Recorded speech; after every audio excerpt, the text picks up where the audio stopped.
TFD Performance Podcast. I'm your host, Jordan Sullivan, and this is a show where we break down popular science into easily digestible and actionable information to give you the blueprint to be a high performer in your life. Today, I'm joined by the TFD Mindset Corner team, who are Dr. Coach Erik Simmons and his trusty apprentice, Terrel Porter. Erik is the mastermind behind a huge project we're working on at TFD to help us better understand the behaviors of our athletes. Essentially, we are trying to understand how both internal and environmental cues shape the decision-making and development of our athletes in order to help us better understand how to create environments for them to help them succeed. If that sounds like a mouthful, then it is. It's some high-level stuff, and I will be doing a running series with Erik and Terrell to explain the findings of our in-house research that we are conducting with hundreds of our athletes and the theory behind the practices we will be developing from it. Get ready to have your mind blown. This is a banger. All right, welcome back to another episode of the TFD Performance Podcast. This week, we are running with the theme of all things mental performance. This is an episode that I've been very excited about bringing to life. I'm joined by Dr. Erik Simmons and Terrel Porter. If these names don't sound particularly familiar off the gate, you will recognize them because lately we've been a lot of content around what we call the TFD Mindset Corner. And these are the gentlemen behind that. Erik, Terrell, thanks for coming on. Hey, it was great. Thanks so much for having us, Jordy. All right, I'm going to go through this one at a time, but let's give a quick little elevator pitch and we'll go the 30-second elevator pitch. Tell the audience everything they need to know about who you guys are, what you do. We're going from floor 1 to floor 4. We got a minute max. Erik, let's kick over to you. Yeah, absolutely. Thanks, man. As Jordy said, my name is Dr. Erik Simmons. As far as my scientific credentials go, I got my PhD from the University of Queensland in psychological sciences. Currently, I'm a research fellow at Boston College, formerly a senior science advisor at Evident, a multinational behavioral consultant company, and a project coordinator from the World Bank. My expertise is in psychological sciences, behavioral systems theory and diagnosis, implementation science, and social ecological systems.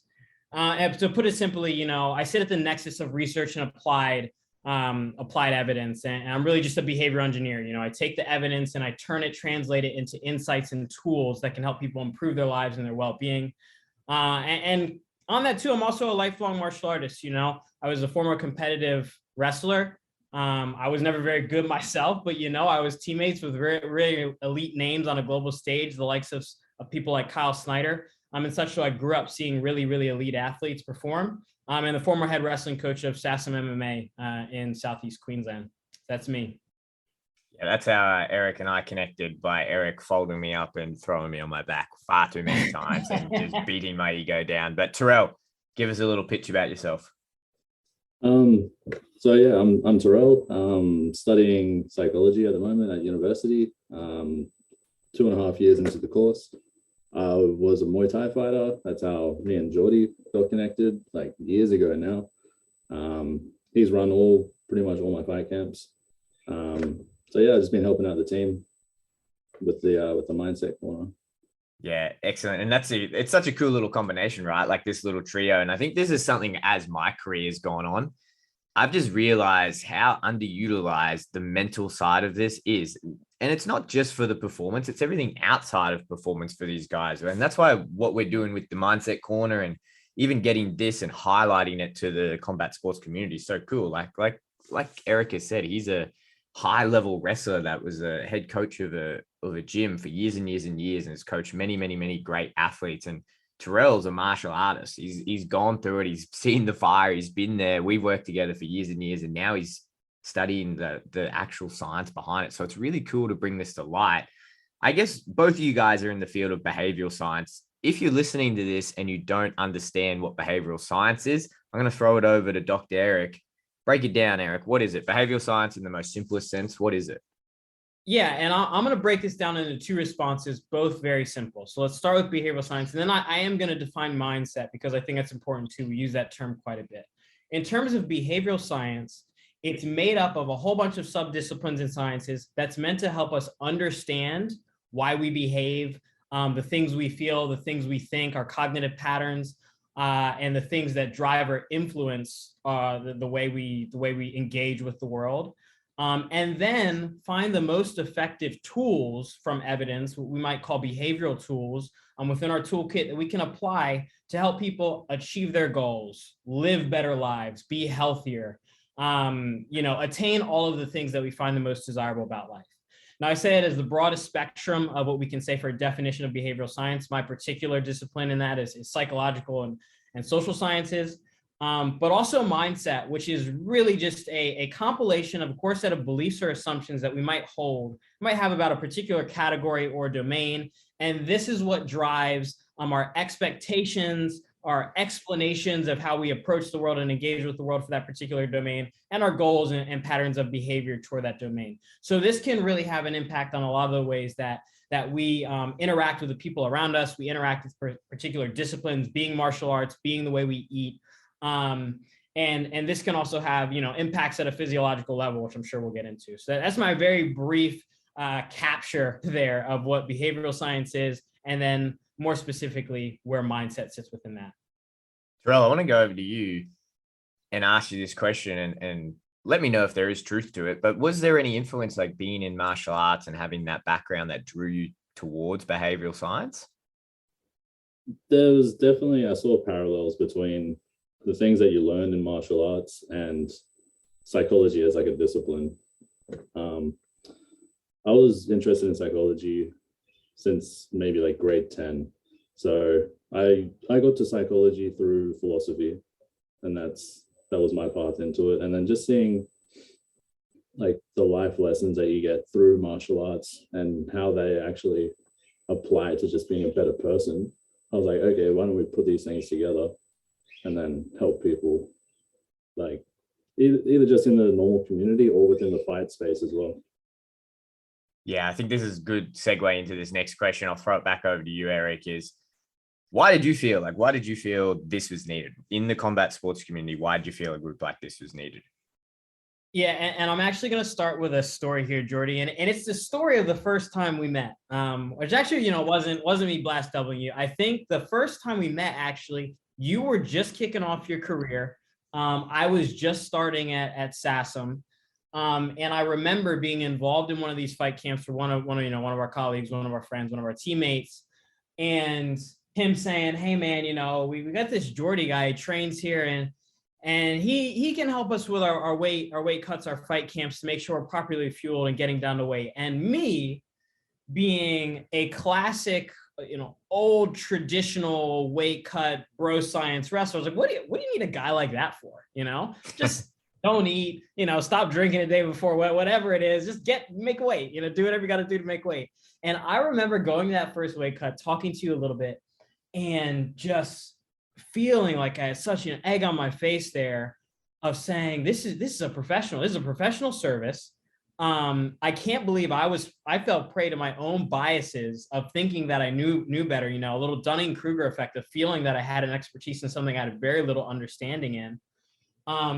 And that immediately clicked for me to say, well, we need more professional services. We need more people like Jordy with a mission of integrating and infusing evidence into our practices in this space, because every elite sport does it. So to think of and looking around and seeing all of my teammates, seeing the people I was coaching, and seeing other coaches as well, not using the best evidence-based learning strategies to have their athletes learn how to not only train properly, or to master techniques, but also how to live good lives, to manage all of the stressors that come with being an athlete. This is one of the most incredible experiences being within combat sports in the world. And I think it really does, as Terrell's point, build, extremely virtuous character. So to use evidence-based tools from psychological and social sciences, behavioral sciences in general, that can help us do that easier, to remove some of those barriers for us, to help us be not only successful in our careers as combat sports athletes, but also as people. Why not use the best evidence out there? Why not use the tools that we know science has delivered for us? And a final point I'll close on, and I'll let Terrell say something here, and then I think we can talk about this as well, is I just see this area, Jordy, is just rife with misconceptions and myths that I think need debunking. And I think we really do need good researchers in this space, good scientists and good practitioners. So also making sure that there are no harmful misconceptions out there about mental health, about behavior, and about how we approach learning and training. Yeah, it's a good point, right? And I think it's funny in martial arts because the disciplines of martial arts are so beautiful. And once you're in it, there's so much learning to be had, but really at its core, they're so archaic. And when we're talking about what people do within those martial arts, the archaic tradition is almost to the detriment nowadays. And I think in other mainstream sports, especially when you get to the US and you have like the college mainstream sports, there's so much money and time invested in there that if you're not getting the best services and the most evidence-based practice in every aspect of your performance, you're just not going to make the team. Like literally where there's differences between 0.01 seconds between this kid's dream coming true and this kid's dream falling to pieces.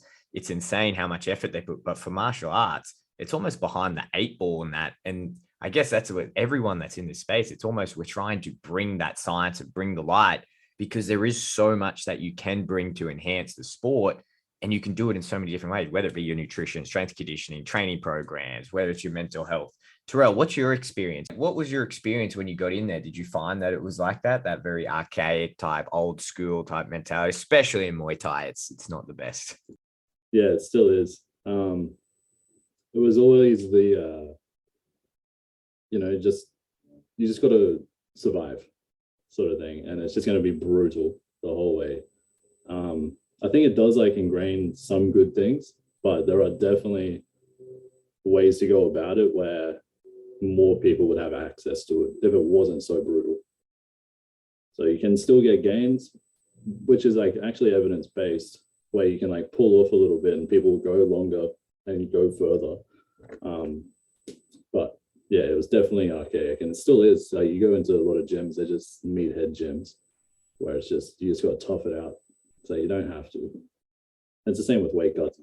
Jordy, you make such a great point there, and to speak to that, to provide another endorsement or avocation for what's being said here, that Terrell's speaking to, and that you're speaking to as well. We talk so much, and you talk a lot about, which has been very inspiring, about fueling that 1%, making sure that you're living a life and a career that's going to be sustainable, to represent longevity and prepare you for life, after the sport or between performances, right? Even. And that comes with a lot of attention to detail. And as Terrell's saying, it is going to be grueling. That's just the nature of this space. It's going to be grueling. But if it's going to be grueling, then let's at least use the most efficient tools to make sure you're getting the most out of it. To make sure you're behaving in a way that's going to allow you to master techniques the best, to manage, your relationship with the sport, to make sure you're not burning out. And there's just such a wealth and abundance of behavioral tools, different types of interventions that you can use to approach your sport, to approach your life outside the sport, to make your life better, to make your performances better, and so on. So when you talk about fueling that 1% and this literally being the difference between dreams being achieved or not being achieved, I think you're completely correct in saying that we really do need the best evidence, and your audience is going to need no convincing in thinking that, well, how much does my mental inner life and the external types of social and psychological interactions we have play a role in my success or my well-being, or even my joy and satisfaction in engaging with this sports. And if there's any athlete out there who would say, oh, I don't use my mind at all, I don't think, I would be very open to having a conversation with that person. But I think this is why we need such a focus in this space, particularly right now. Yeah, it's a good point, right? And I want to preface this by saying, when we're talking about this, I don't want people to be like, oh, these guys are turning us soft. Do they want to, oh, you have to be. Yeah, I agree. Like sport in general, one of the best part about it is that the mental gains that you get, and it does harden you for lack of a better term. What we're saying here is that nowadays we appreciate how much of an impact that mental performance has on the physical outcome of whatever you're doing. And yes, like Terrell's saying, you go to a traditional Muay Thai gym and you're doing 7,000 push-ups and 18,000 sit-ups and then running the block before you even start. Yes, that's going to build a lot of grit and perseverance and whatnot. What we know nowadays is that, yes, that's very important, but what we want to do is find the most efficient way to get there and then expand that box. And then what might be just achievable by physically destroying yourself, we might be able to achieve that times 10 if we put this evidence-based practice into those development strategies. So let's get into the mental health, the mental enhancement survey that you guys put together and set out. I don't want to butcher it. I'm going to throw it over to you, Erik. talk to us about what it is and what we were trying to achieve with that. Yeah, absolutely. So just on that point, Jordy, and I would second that point. I think there's a lot of things about the perseverance, resilience that these sports build. And while I think, feelings, mood is all really important and can have an impact on the way you train, the way you perform, the way you live your life. These things are meant to be seen as amplifications or enhancers rather than detriments or turning our attention away from the things that we care about. And, as we're looking at the research we're doing here, I would like to also point out these things have very physiological effects. So mindset, your cognitions and perceptions oftentimes sit as a mediating factor, which means they sit in between the way you think and how your body has very real metabolic and physiological responses to things. And happy to go into that in a second, Jordy, if you find that useful for your audience and worthwhile use of our time here. But just to talk briefly about what we're looking for in our survey here and then beyond is we're really seeking to identify how some of these psychological and what I think is kind of the missing element right now, the social and systemic factors that surround athletes and how these things impact or influence the way we not only approach our nutrition, but also how we approach our training, how we approach our well-being, and how we, approach overall how we can live better lives as combat sports athletes. So it's looking not only at nutrition and diet, that's one pillar, but in a second pillar there, we're also looking at how we can enhance training and performance outcomes. And as a third pillar, we want our athletes living the best possible lives. And to do that, you need to understand social sciences and psychology, behavior at large. Let's go into it. We obviously sent this out and we got quite a good response, which was really, really cool. What did we find? What were the things that we found from this? Yeah, absolutely. I think we're finding some really cool things here, and we're not going to cover all the findings here, but I think this opens the door for a lot of opportunities for us to hop back on and talk about these things as we discover them. But I think we are running a large spectrum of findings here of how internal things like executive functions for people who are unaware, unfamiliar, executive functions are kind of that evolved cortex that we possess in our prefrontal lobe that helps us do things like monitor our actions, to make plans, to consider counterfactuals. It's a very advanced cognitive system that allows us to make decisions that make us uniquely human. And in these executive functions, we're seeing differences in how people approach their expectations around their diet and nutrition plans. We're seeing differences in how people interact socially with their teammates. We're seeing differences in people's levels of self-control. So things to that degree of internal cognitive factors that dictate the patterns and govern how we approach our days, our planning, are really robust findings that we're seeing right now. Talking about how that affects eating and dieting is really important, and seeing how we can identify pitfalls early that might lead to some forms of disordered eating, or issues in adhering to particular diet plans is really useful for us moving down the track to be able to make diets more effective and make nutrition plans more effective. And then externally as well, one thing that I'm really passionate about and seeing as being a very strong initiative of this as well is for us to be able to identify system and social factors and features that allow us to perform better. I think social norms and social identity theory are massive components of identifying system structures that we can help to address, coaching obstacles or coaching barriers, as well as performance obstacles and barriers that help us improve diets and improve performance. And I could stick on an example here of something we're finding in this literature and our research that is clear to me is an easy win moving forward. Jordy and Terrell, I'm sure you guys have been through this. I'm sure most people listening have been through this. You go into the gym, you finish a grueling session, everyone's going to KFC afterwards. What are you more likely to do? Go to KFC or go home and eat that diet plan that Jordy just gave you? Let's go to KFC, So social norms and how we categorize ourselves with groups and how we align ourselves with those values and patterns of behavior within those groups is also something that we're seeing emerge in our findings that we can target to adjust and modify for better results in nutrition and performance.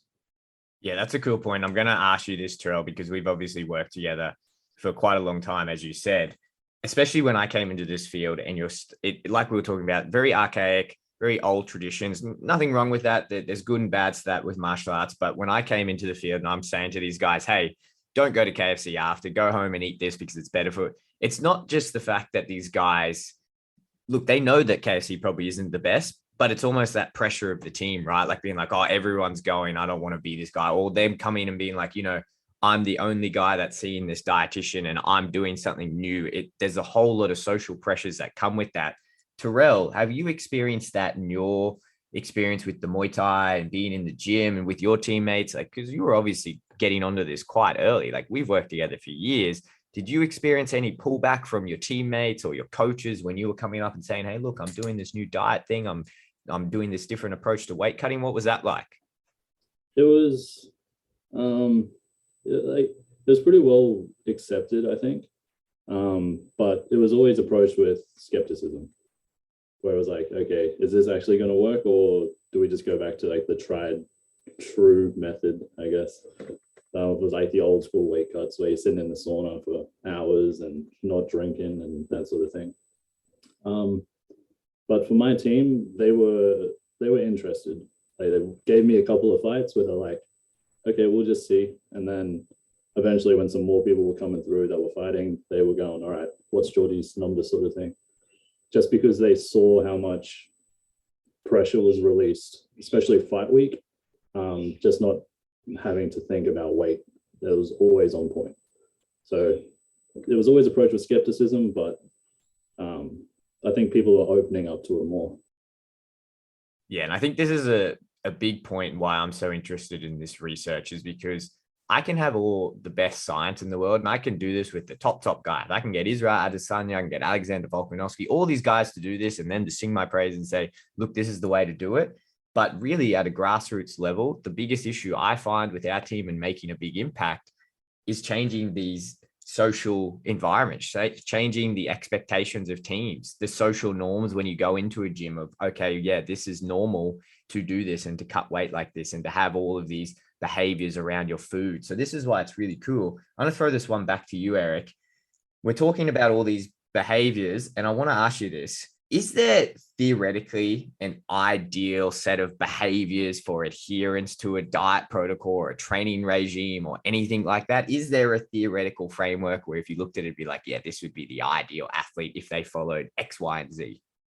Yeah, I mean, and depending on the scientists you ask, they're going to give you different models for adherence. Of course, we have ours that we use to develop this theory. We primarily operate off of social cognitive theory, which has been a well-established framework within the field, which essentially says, we're going to take inputs from your patterns of thinking, being your cognitions, so adult and social learning theories of how we vicariously model. It's something that's not often talked about, but if Izzy walks in and Izzy has a Big Mac every day, guess what else everyone else in the gym is doing? And the same goes for gear. You walk into gyms, you see everyone with the same gear, and usually it starts at the top of that leadership and then it's vicariously modeled. So making adjustments to things like that is important. Is there a frame of a way to do this? No. And I think that's where behavioral diagnosis becomes a massive thing at play, and systems diagnosis to look at, what are the barriers for best practice adoption here? What are some of the implementation strategies we can say? And this is across so many domains of behavior, not just dieting and nutrition. Dieting and nutrition is a big one, but exercise at large, our spending habits, how we engage with environmental, based concerns, anything you can really think of. But looking at some of the primary drivers and obstacles of behavior, and then making modifications to the things that are modifiable. Some things you're just not going to be able to change about people.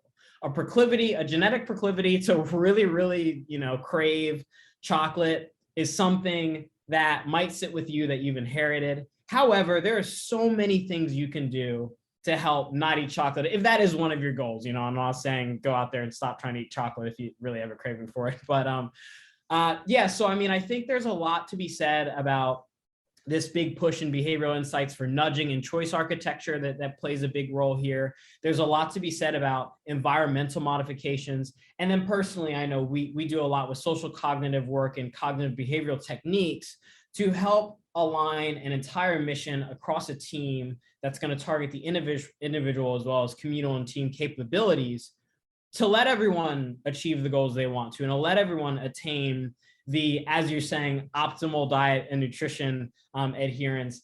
There's a best practice in every science, in every biochemical science I've ever encountered. There's always a set of recommendations that implicate human behavior that's best practice. And we never quite achieve them because exactly as you said, Jordy, it always boils down to the nucleus of behavior and behavioral change being absolutely crucial and vital to unlocking the change toward good systems, good both individual and communal actions.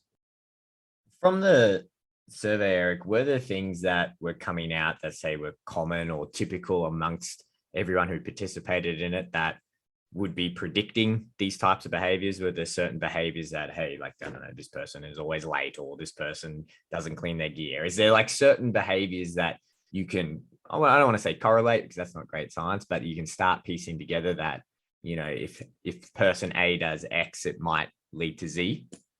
Yeah, absolutely. So one thing we're seeing very big is within the self-control space, and I'm saying it's because it does have very good predictive validity currently. So grit and self-control are emerging as really, really important factors to adhering to diets. And not only that, but avoiding emotional and uncontrollable eating. So on the complete reciprocal side of adhering to your diet, also the outcomes you expect with your diets, but also avoiding types of pitfalls or traps you might see yourself falling into where you'd finish a meal or a binge and just be like, I really feel like I didn't want to do that. Grit and self-control are certainly emerging as big ones in that space. I'd say those are really big, as well as executive functions, which we just kind of talked about there. So happy to double click and enter in on that grit and self-control space because I think it's really great.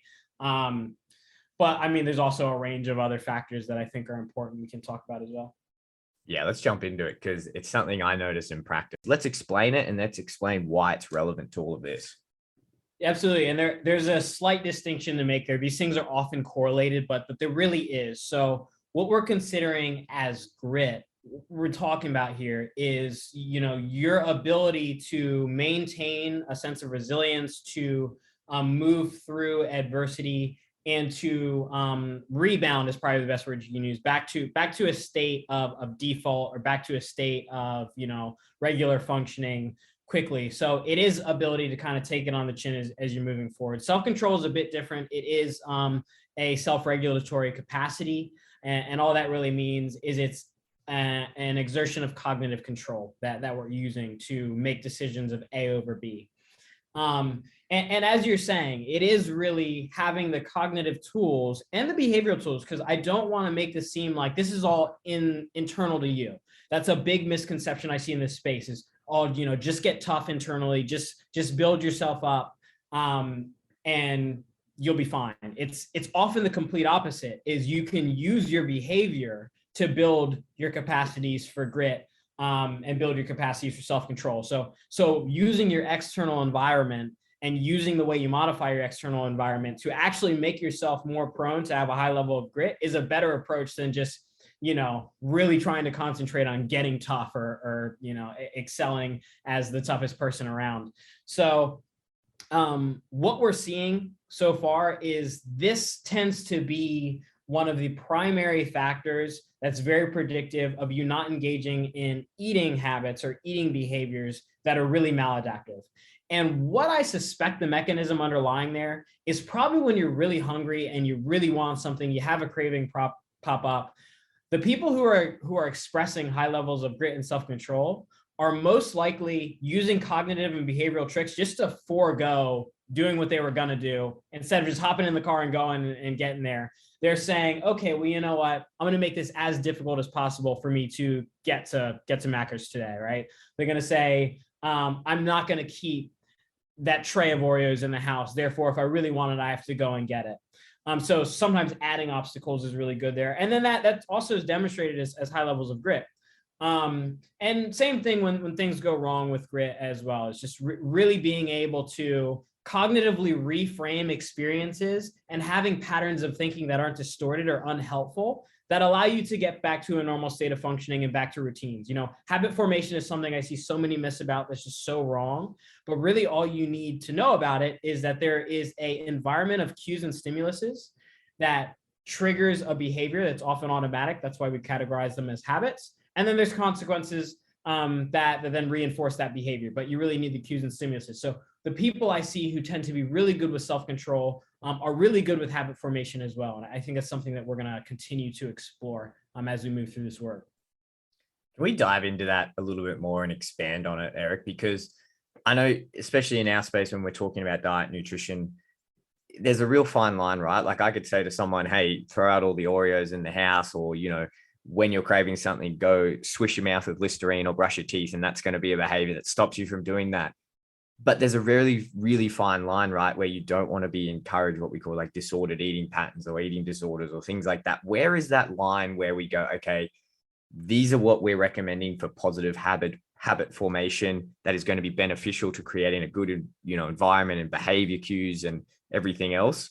But if we go too far this way, we might be going down that disordered eating pathway. Where is that line and how do you establish it?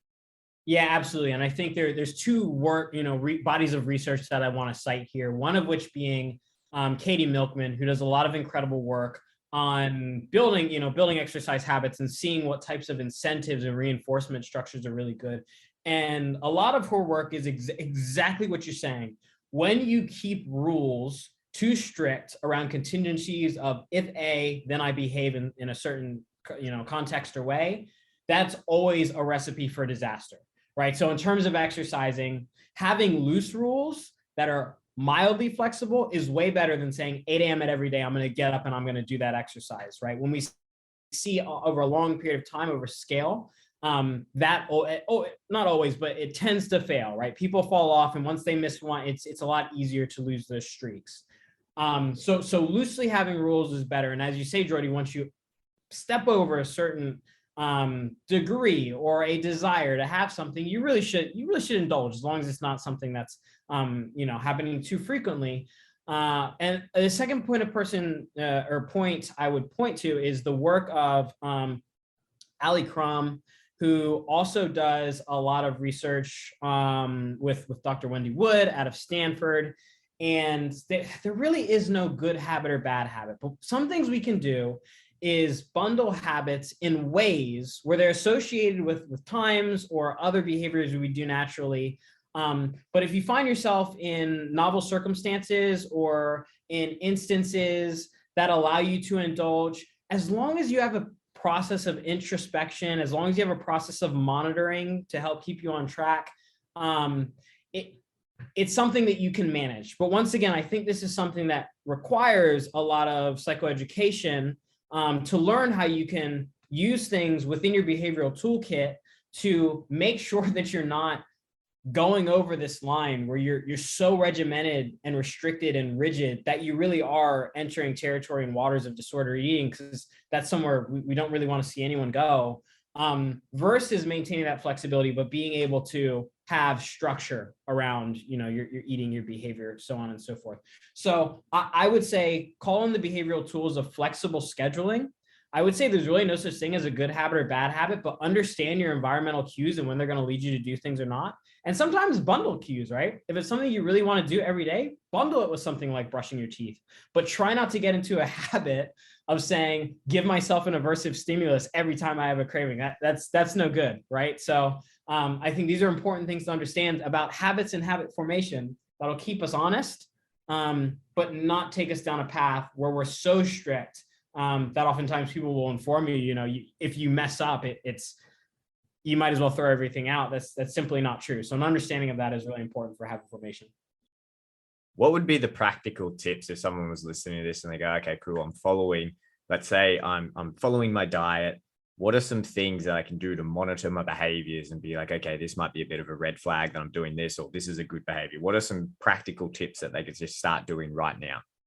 Yeah, so I think a lot of cognitive monitoring is really important. So if you find yourself falling into distorted patterns of thinking where you find increased states of physiological arousal, if you were to miss, a certain meal time, or you were to, as we're talking about here, eat something that you think doesn't quote unquote fit within your regimented diet, that's time to rethink how we're approaching this and rethink our goals and objectives around this, and really start to reassess and replan how we're approaching this space. Because once again, we're all here for living well and good performances.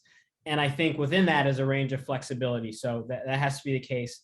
I would say anytime you are inputting or injecting any type of, and this is going to be definable by every individual person, it's subjective, but aversive stimulus or aversive consequence, to stop you from doing something, or after the fact to say, hey, I just ate this, I really need to do this now to compensate. These are times to reassess. So these are cognitive, or possibly even metacognitive processes of monitoring that are going to inform your feedback to address your behavior in the habit space. So what I'm hearing there, correct me if I'm wrong, there's huge potential here for, say, coaches who have control over a whole gym environment to set up certain environments for their athletes to come in that are more beneficial to certain behaviors. Is that correct? Absolutely. And I think this is something that our work can really pivot on, because lots of times, it's going to sound a bit strange, but stick with me on this analogy. I worked for a guy for many years who was an expert in family psychology. He's really pioneered this space. And one thing he said to me when I first started working with him is, we have about 100 years of experience working on this. And anytime there was, disordered behavior or, problematic behavior in children, we always go straight to the children. And his big innovation was, he said, why are we going straight to the children? They often don't have much control over their environments or their behavior. And oftentimes they don't understand behavior. Why are we not addressing the parents on a lot of these things?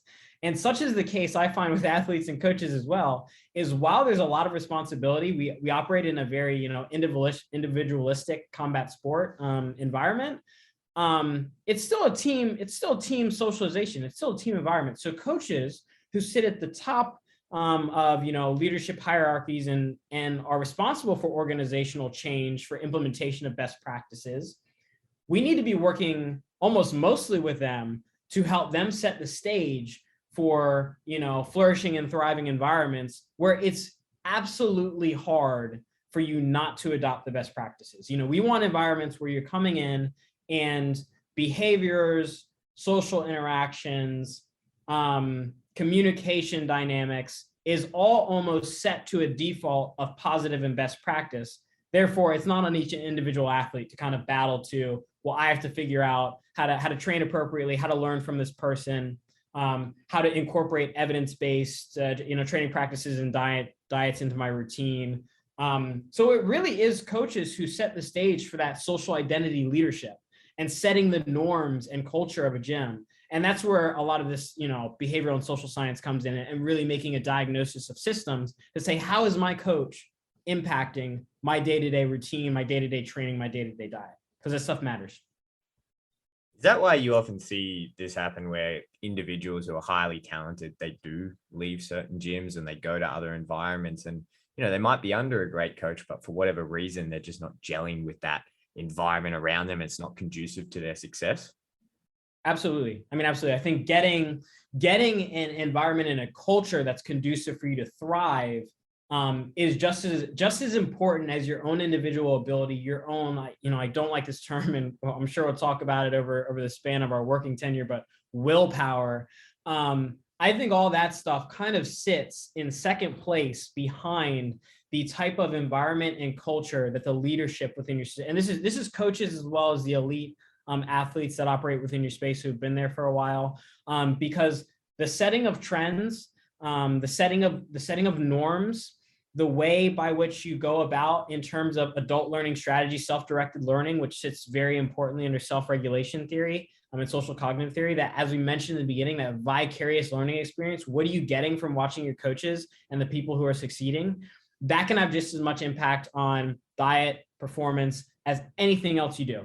Whether you're getting up and running 10 miles a day, if you go into an environment that's not conducive for you to thrive, that doesn't allow you to unlock opportunities, that doesn't make behaving in a way that's going to make your performance absolutely perfect, dynamic within your experience, that is why you see people saying, well, listen, I had to leave. The environment was too toxic. That shouldn't be happening. And that is a behavioral problem. That's a social ecology problem more than anything else, and that's just interpersonal dynamics at play. Terrell, I want to go back to you on this one. Obviously, you've been in Muay Thai gyms for years. After learning all of this, what's it like on your end? Do you just sit back and go, oh, wow, like if I could change this about this gym that I trained in, whether it was positive or negative, I would do X, Y, and Z. Does that run through your head after you learn all of these things? Yeah, it does for sure. Just because like the benefits that can come out of it. So I don't know, you can get a lot more out of an athlete by like having a good culture than having a new person come in and they just don't even want to be there purely because of the culture that's there. So I think it's like creating a few barriers, not just for like the athletes, but for the gyms as well, not allowing people to come through. Yeah, and this is for all the coaches out there. Positive reinforcement and positive social dynamics is a way more powerful tool than the stick. I don't know what the stick looks like in each gym, but that's true in your life, and that's true for your athletes as well. That's a lot more important than being a harsh disciplinarian in terms of motivating behavior and motivating progress toward goals. Now, James, I know we could talk about this for hours and hours and hours on end, and I think we'll better serve everyone if we dive into each separate episode and go through all of these concepts. So we'll wrap this one up, but I do want, Erik, can you give us, if people are listening to this and go, this sounds insanely interesting and I want to use this, even if it's an individual athlete, let's address that first, the individual athlete, and then also a coach that's listening to this going, oh shit, like I could probably implement a lot of this in my gym. What would you say to the athlete and then to the coach who is saying, how do I use this? How do I use this information? I want to do better. Yeah. So let me go through a couple here recommendations that I can think of. I'm going to do one broad one for all athletes seeking to pursue their goals, and it's going to be a little shocking for everyone, but I hope that's kind of what we get out of this. And then I'm also going to do one or two for athletes and then one for coaches. So let's start with one on a myth I kind of saw today that I'd like to bust about visualization, because I think visualization is something that comes up for training and how we eat, how we diet. Seeing yourself having the right diet or seeing yourself being an expert in your training or performance. I hear a lot on the loftiness of goals and that big visualization, wake up every day and see yourself at the top of that mountain as the champion of the world. And I want to sit here today and tell everyone, while that is very good for getting you started down the path, it is abysmal for maintaining motivation towards your goal in an intermediate sense. So what's a lot more useful is actually being able to visualize things you fear, things that make you anxious about not sticking to your plan or not sticking to your routine. And I'm going to give you context because I know, Jordy, we just talked about how that can kind of lead to disordered things. But even thinking about, if I don't go to practice today, what's that going to do for my overall health, well-being down the line, is a lot better motivator to keep you on track than saying, oh, I really want to be champion of the world or champion of my particular promotion.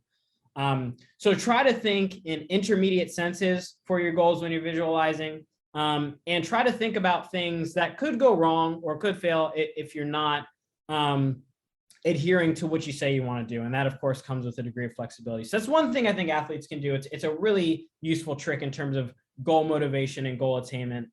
I'm going to stick here with the athlete. Another thing I think is important is cognitive reframing, being able to interrogate your patterns of thought, which is really important.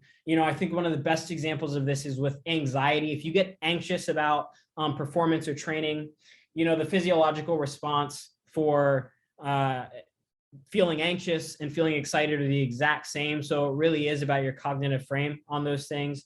So having the capacity to step back, to engage in that process of self-talk with yourself, and to then look at how are these thoughts and patterns of thinking either serving me or disservicing me. And let's jump over to coaches here. For coaches, I think having a real think about social influences and social norms within your gyms is incredibly important.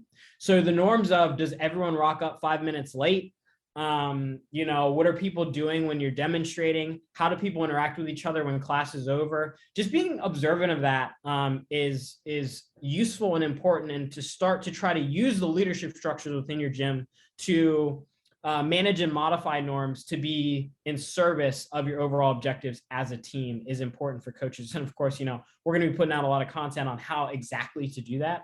But that's really important, I see, for both athletes and gyms there. And of course, I got to say, you got to stick along on the journey for us to really get everything here. I think we're going to have a lot of key insights on this, because as we've mentioned, these mindset things can have an impact on your physiological responses to how you process nutrition, how your metabolism is going.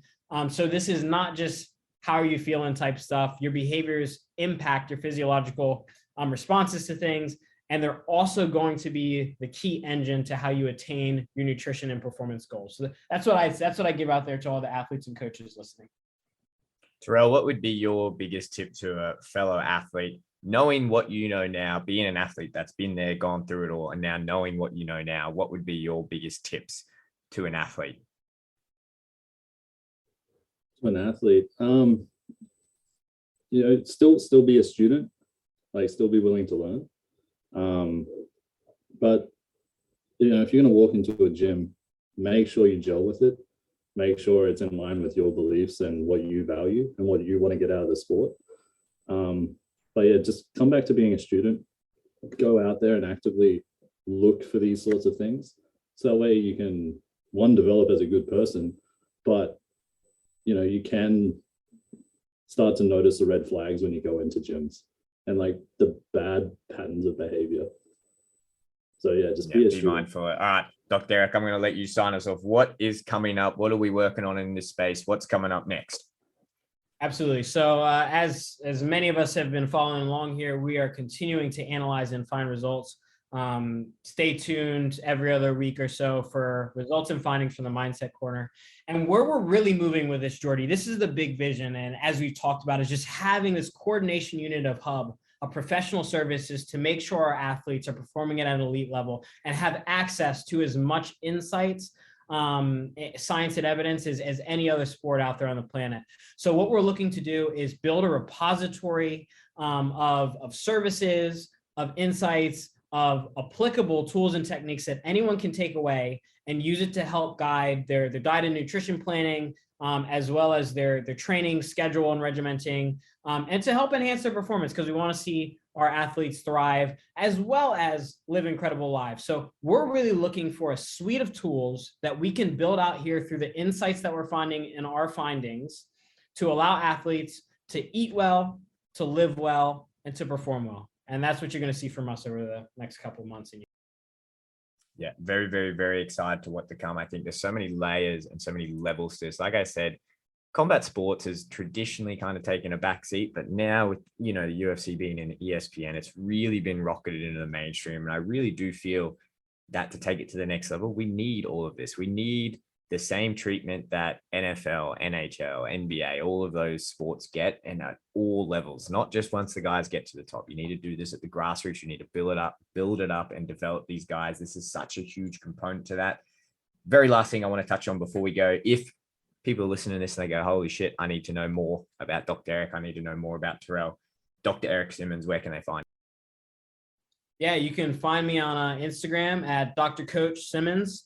Oftentimes under Jordy's posts for the Mindset Corner, if you're just looking for an easy way to locate me, as well as Erik Simmons 6 on Twitter. Excellent. Terrell, how can they reach out to you?